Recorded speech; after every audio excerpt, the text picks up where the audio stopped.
ఈ విషయం ఖురాన్ది. ఈ విషయం ప్రవక్త మహమ్మద్ సల్లల్లాహు అలైహి వసల్లం గారి హృదయాన్ని విరిచిన వ్యక్తి గురించినది. ఇక ఎవ్వరూ లేరు అతనిని తలచేవారు. ఈ కథ అబూ లహబ్ సురా అల్ కౌసర్ గురించి.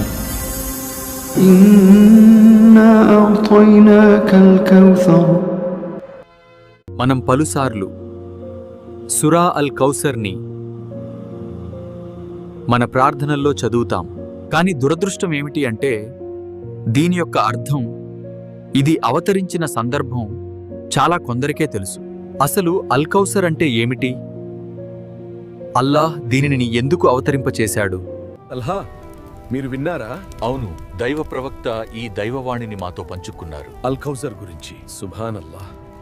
మరి ముఖ్యంగా నేటి మన జీవితాలలో సురా అల్ కౌసర్ ప్రాముఖ్యత ఏంటి? ఈ వీడియోలో తెలుసుకుందాం. బిస్మిల్లాహిర్ రహమానిర్ రహీం. إنا أعطيناك الكوثر فصل لربك وانحر إن شانئك هو الأبتر. సూరా అల్ కౌసర్ ఖురాన్లోని అతి చిన్న అధ్యాయం. ఖురాన్ యొక్క అనేక అద్భుతాలలో సూరతుల్ కౌసర్ ఒకటి. ప్రతి అధ్యాయం మరియు ప్రతి వాక్యం అవతరించటం వెనుక ఒక నిజమైన కథ ఉంటుంది. కానీ సూరా అల్ కౌసర్ అవతరణ వెనుక ఉన్న కథ, అది హృదయాన్ని కదిలించేది మరియు మనసును విరగ్గొట్టేది. మొదట అది చూద్దాం. పున్నమి వెలుగుల్లో నక్షత్రాల క్రింద మక్కా నగరం ప్రశాంతంగా నిద్రిస్తుంది. కానీ ఒక హృదయం మాత్రం ఎక్కి ఎక్కి రోదిస్తుంది.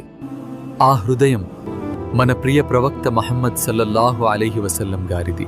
వారి కుమారుడు అబ్దుల్లా ఒడిలో కనుల ముందు ఆడిన ఆ అమాయక శరీరం ఇప్పుడు అల్లాహ్కి ప్రియమయ్యారు. ఇప్పుడు నిర్జీవంగా ఉంది. ప్రవక్త గారి రోదన శబ్దాలు మట్టి గోడలకి తాకుతున్నాయి. కానీ ఒక వ్యక్తి గోడకి చెవిపెట్టి ఆ శబ్దాలు వింటూ సంబరపడుతున్నాడు. ఈ వ్యక్తి మరెవరో కాదు, ప్రవక్త యొక్క సొంత పినతండ్రి అబూ లహబ్. అబూ లహబ్, సహనము ఉద్భా, సహనం వహించు. అతని ముఖంలో అతను అనుభవిస్తున్న ఆనందం స్పష్టంగా కనిపిస్తోంది. అతను సంతోషంగా అరిచాడు.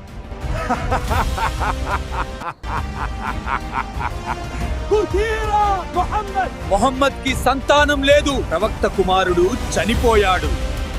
అతనికి కుమారులు లేరు. అతని వంశం అంతమైపోయింది. అతని గొంతు ప్రవక్త సల్లల్లాహు అలైహి వసల్లం హృదయాన్ని మునుపెన్నడూ లేని విధంగా ముక్కలు చేసింది. అతను బానిసలకు ఖర్జూరాలు పంచుతున్నాడు. తన స్నేహితులతో ఆనందంగా ఈ విషయం గురించి మాట్లాడుతున్నాడు. కానీ అల్లాహ్ ప్రవక్తని ఆ బాధలో ఒంటరిగా వదిలేయలేదు. ఆయనకు ఒక బహుమతిని ప్రసాదించాడు. إنا أعطيناك الكوثر. నిశ్చయంగా మేము మీకు అపారమైన కౌసర్ను బహుమతిగా ప్రసాదించాము.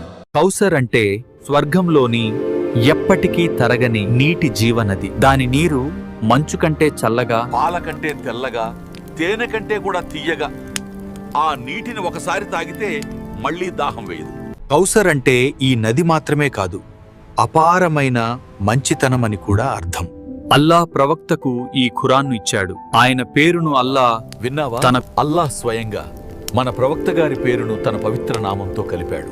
అతని గౌరవాన్ని మరింత పెంచాడు. అవివేకులు అతన్ని కొడుకులు లేరని ఎగతాళి చేశారు. అయితే అల్లాహ్ అతనికి ఫాతిమా లాంటి కుమార్తెలను ప్రసాదించాడు.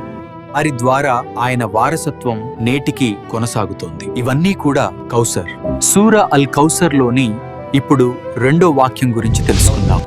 فصل لربك وانحر. మీరు మీ ప్రభువుకే నమాజ్ చేయండి మరియు కుర్బానీ ఇవ్వండి. ఇప్పుడు బహుమతులు ప్రసాదించబడినందున ఏమి చేయాలి? మీరు మీ ప్రభువును ఆరాధించాలి మరియు త్యాగాలు చేయాలి. సాధారణంగా ఆరాధనలో 2 రూపాలుంటాయి. ఒకటి ప్రైవేట్ ఆరాధన, నమాజ్ చదవడం, తస్బీ లాంటివి ప్రైవేటు ఆరాధన, మరొకటి పబ్లిక్ ఆరాధన. మనం ఒక జంతువును కుర్బానీ ఇచ్చి దాని మాంసాన్ని ఇతరులతో పంచుకున్నప్పుడు బహిరంగంగా ఆరాధిస్తాము. అల్లాహ్ ఈ వాక్యంలో 2 రకాల ఆరాధనలను పేర్కొన్నాడు. ఇప్పుడు సూర అల్ కౌసర్లోని 3వ వాక్యాన్ని తెలుసుకుందాం. إن شانئك هو الأبتر. నిన్ను ద్వేషించేవాడే నిజమైన బాధపడేవాడవుతాడు. ఉలమాలు షాని అనే పదానికి అర్థం తీవ్రమైన శత్రుత్వం అని చెప్తారు. ఆ శత్రుత్వంలో వ్యక్తి తన విచక్షణ కోల్పోతాడు. ప్రవక్తింట్లో ఒక చిన్న బిడ్డ మరణిస్తే ఈ వ్యక్తి అబూలహబ్, మొహమ్మద్ కి సంతానం లేదు, అతని వంశం అంతమయ్యింది, దాన ధర్మాలు చేస్తున్నాడు. అతను ప్రాథమిక మానవత్వాన్ని కూడా కోల్పోయాడు. అల్లా అంటున్నారు, ఇన్న షానియక హువల్ అబ్తర్. ఎవరైతే ప్రవక్తను వారసత్వం లేనివాడు, తెగిపోయినవాడు అంటున్నారో ఇకపై అతని పేరు తలిచేవారు ఎవ్వరూ లేరు. వారే నిజంగా తెగిపోయినవారు. వారి మూలాలు మరియు వారసత్వం నాశనం చేయబడ్డాయి. అబూ లహబ్ లాంటి వారు ప్రవక్త గారి పేరుని ఎవ్వరు తలుచుకోరు అన్నాడు. వాళ్ళ కూడా ఆయన పేరు ప్రతి మనసులో ప్రతిధ్వనిస్తూనే ఉంది. అయితే ఈ సూర నేటి మన జీవితాలకు ఎలా సంబంధిస్తుంది? మనం దాన్ని ఎలా అమలు చేసుకోవాలి?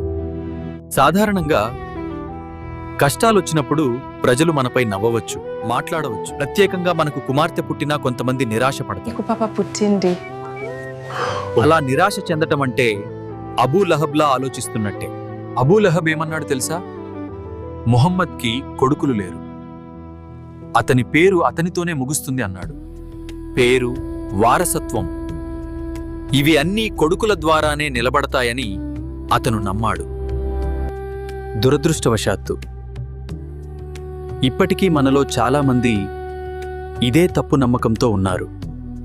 కుమార్తెలను భారంగా భావిస్తూ కుమారులు ఉంటేనే గౌరవం ఉంటుందని అనుకుంటున్నారు.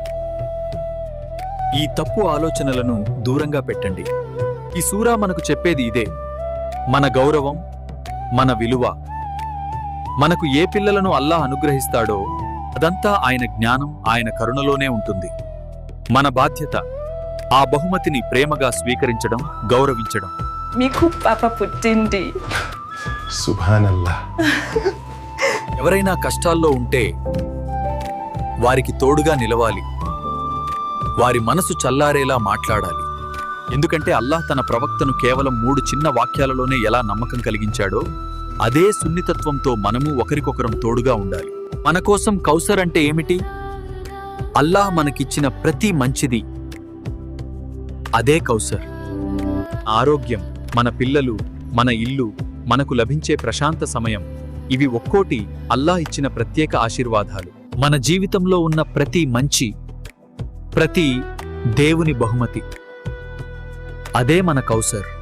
మీరు చుట్టూ చూసినప్పుడు కొంతమంది ఆసుపత్రి బయట లైన్లలో రాత్రులను గడుపుతున్నారు. ఇంకొందరు శ్మశాన వాటికల్లో తమ ప్రియమైన వారి కోసం ప్రార్థిస్తూ సాయంత్రాలను ఖర్చు చేస్తున్నారు. జీవితంలోని చిన్న చిన్న అసౌకర్యాలకు నిరుత్సాహపడకండి. నీ జీవితంలో ఉన్న మంచి విషయాలను గుర్తు చేసుకో. అవి నీ కష్టాన్ని చిన్నదిగా చేస్తాయి. కష్టం నీ శక్తిని పరీక్షించడానికి వస్తుంది, కానీ దానిని దాటించేది అల్లాహ్ నీకిచ్చిన దయే. అల్హమ్దులిల్లాహ్. మీరు ఈ వీడియో చివరి వరకు చూశారంటే మీ హృదయం సత్యాన్ని వినాలనుకుంటోంది అన్నమాట. ఈ ప్రయాణంలో మీతో కలిసి నడిచినందుకు ధన్యవాదాలు. ఈరోజు మీరు విన్న ఒక్క మాటైనా మీ మనసులో ఓ వెలుగులా నిలవాలి. మీ అభిప్రాయం నాకు చాలా ముఖ్యమైనది. ఈ వీడియో మీద మీ భావాలను కామెంట్గా పెట్టండి. ఒక మంచి మాట మరొకరి హృదయంలో ఆశను నాటవచ్చు. వీడియో నచ్చితే మీ స్నేహితులతో కూడా షేర్ చేయండి. ఏమో, వారి రోజును కూడా ఇది మార్చి ఉండొచ్చు. జజాకల్లాహు ఖైర్. అస్సలాము అలైకుం.